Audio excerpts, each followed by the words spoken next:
بسم اللہ الرحمن الرحیم۔ السلام علیکم۔ اللہم صلی علی محمد وعلی آل محمد کما صلیت علی ابراہیم وعلی آل ابراہیم انک حمید مجید۔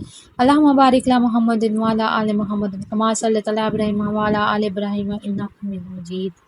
ایک مرتبہ حضرت عیسیٰ علیہ السلام کسی پہاڑ کی چوٹی سے گزر رہے تھے۔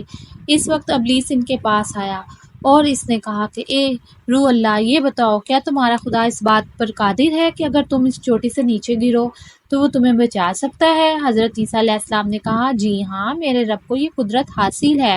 ابلیس نے کہا یہ بات حق ہے تو آپ اپنے اس دعوے میں سچے ہیں تو آپ اپنے آپ کو پہاڑ کی چوٹی سے گرا کر دکھائیں، میں دیکھتا ہوں کہ آپ کا رب آپ کو مرنے سے کیسے بچاتا ہے۔ حضرت عیسیٰ علیہ السلام نے محسوس کیا شیطان انہیں ناجائز وسوسوں میں مبتلا کرنا چاہتا ہے۔ انہوں نے اس سے کہا لعین، کیا تو چاہتا ہے کہ میں اپنے رب کی آزمائش کروں؟ یہ علیحدہ بات ہے کہ مجھے اس بات کا یقین ہے کہ میرا رب میری حفاظت کرے گا۔ اللہ کا ہر فرمان برحق ہے، ہمیں اس میں شک کرنے کی کوئی گنجائش نہیں ہے، لیکن میں خدا کی آزمائش نہیں کرتا۔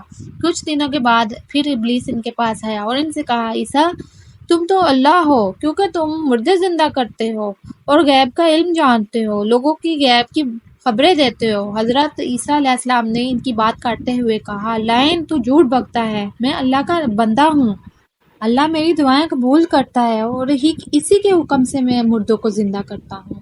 جہاں تک غیب کی باتوں کا تعلق ہے تو خدا مجھے غیب کی اطلاع دیتا ہے تو میں لوگوں کو اس کی خبر دیتا ہوں۔ جب ابلیس نے دیکھا کہ حضرت عیسیٰ علیہ السلام اس کے جال میں پھنسنے پر آمادہ نہیں ہے تو اس نے چیخ ماری اور ان کے سامنے سے بھاگ کھڑا ہوا۔ ایک دفعہ ابو نصر نشا پور کا ایک سلطان گزرا ہے۔ ایک مرتبہ وہ اپنے لشکر کے ساتھ اس حکومت میں داخل ہوا۔ ایک مقام پر اسے قاری کی آواز نے چونکا دیا۔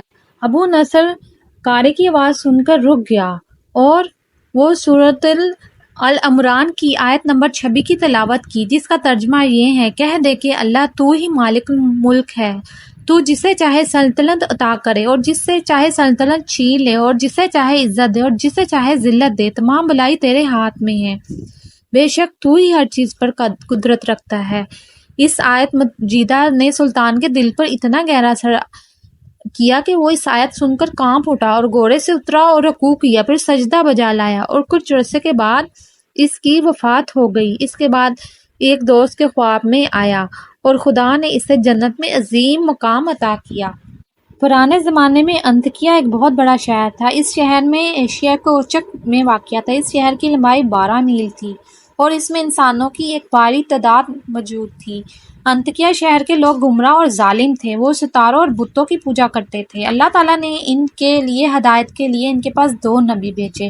اہل شہر نے ان کی تکذیب کی اور ان کی تقویت کے لیے تیسرے رسول کو وہاں بھیجا گیا۔ چنانچہ تینوں انبیاء نے لوگوں کو خدا کا راستہ کی دعوت دی اور شہر کے گوشہ گوشہ میں انہوں نے تبلیغ دین کی، لوگوں کو توحید کی دعوت دی، معاد اور یوم قیامت سے آگاہ کیا اور انہیں عذاب خداوندی سے خبردار کیا۔ اہل شہر بڑے بدبخت تھے۔ 3 انبیاء کی مشترکہ تبلیغی کوششوں کا ان کا کوئی اثر نہ ہوا اور پورے شہر میں صرف 40 افراد نے ہی دعوت حق کو قبول کیا۔ شہر کے دوسرے لوگوں نے تینوں انبیاء اور ان کے پیروکار کو پکڑ کر انہیں سخت اذیتیں دی اور ظلم کی انتہا یہ کی گئی کہ ان کی گردن میں سوراخ کر کے اس میں رسیاں ڈالی گئیں اور شہر کے ظالم لوگ رقص کرتے رہے اور اس سے لطف اندوز ہوتے رہے۔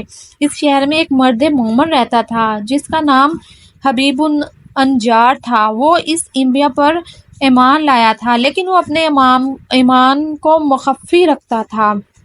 وہ شہر میں بڑائی کا کام کرتا تھا، اسے جو مزدوری ملتی تھی وہ اس کے 2 حصوں میں تقسیم کرتا تھا، ایک حصہ وہ اپنے اہل خانہ کو کھلاتا تھا اور دوسرا غربا مساکین میں تقسیم کرتا تھا۔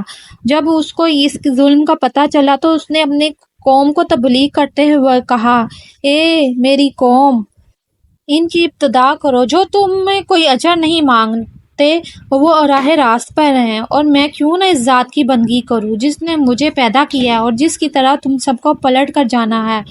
کیا میں اس ذات کے علاوہ کسی اور کو معبود بناؤں؟ جبکہ اگر خدائے رحمان مجھے ضرر پہنچانے کا ارادہ کر لے تو ان کی شفاعت مجھے کوئی فائدہ نہیں دے سکتی اور نہ ہی مجھے چھڑا سکتے ہیں، تب تو میں اپنی گمراہی میں مبتلا ہو جاؤں گا۔ میں تو تمہارے پروردگار پر ایمان لے آیا ہوں، لہٰذا میری بات سن لو، میں اسے چھوڑ کر دوسرے معبود بنا لوں، حالانکہ اگر خدا رحمان مجھے کوئی نقصان پہنچانا چاہے تو ان کی ذات شفاعت میں میرے کسی کام آ سکتی ہے۔ آپ سب خواب غفلت سے بیدار ہو جائیں۔